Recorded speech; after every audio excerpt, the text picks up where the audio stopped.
Ano kaya ang itsura ng impyerno? Isang lugar ng apoy, paghihirap, at walang hanggang pagdurusa. Tara, samahan niyo ako sa isang brutal, madugo, at nakakakalabot na paglalakbay sa Dante's Infernos, an animated epic. Kaya kung fan ka ng action-packed na animation na may malalim na kwento, siguradong magugustuhan mo to. Ang Dante's Inferno, an animated epic, ay isang animated movie na based sa isang video game na may parehong pangalan at na-inspired naman sa klasikong akda ni Dante Alighieri, ang Divine Comedy. Ang kwento nito ay umiikot kay Dante, isang mandirigma na kailangang bumaba sa impyerno para mailigtas ang kanyang kasintahan na si Beatrice mula kay Satanas. Ang pelikulang ito ay puno ng violence, horror at epic battles. Kaya kung mahina ang sikmura mo sa dugo at brutal na eksena, well, maghanda ka na. Ang impyerno at ang siyam na sirkulo. Isa sa pinaka-iconic na aspeto ng pelikula ay ang pagre-representa ng impyerno. Dito, dinadaan tayo sa siyam na sirkulo ng impyerno, kung saan ang bawat isa ay may unique na parusa. Ang unang sirkulo, ang limbo. Ito ang para sa mga hindi nabinyagan at walang pananampalataya sa Diyos. Sila'y tahimik at puno ng kalungkutan. Ikalawang sirkulo, ang lust. Narito ang makasalanang alipin ng pagnanasa. Hinahatak sila ng malalakas na ipo-ipo. Ang ikatlong sirkulo, ang gluttony. Dito naman pinaparusahan ang mga matatakaw sa pagkain at luho.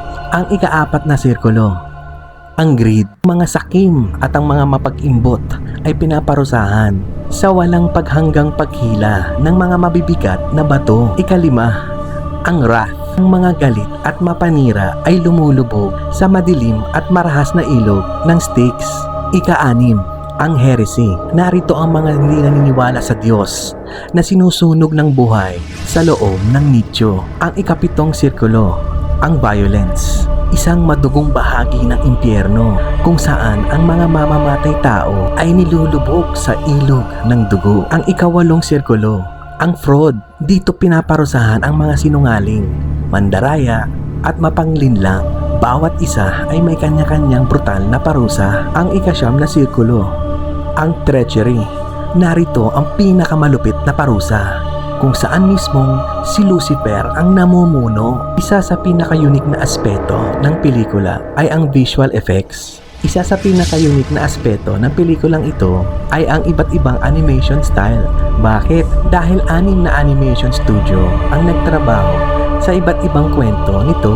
Isang visually stunning at dynamic na storytelling.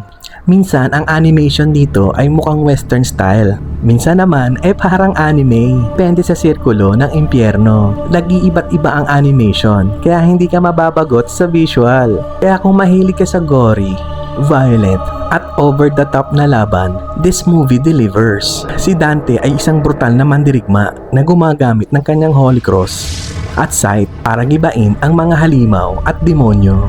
Napakalupit na mga laban dito. May mga decapitation, dismemberment, at sobrang dami ng dugo.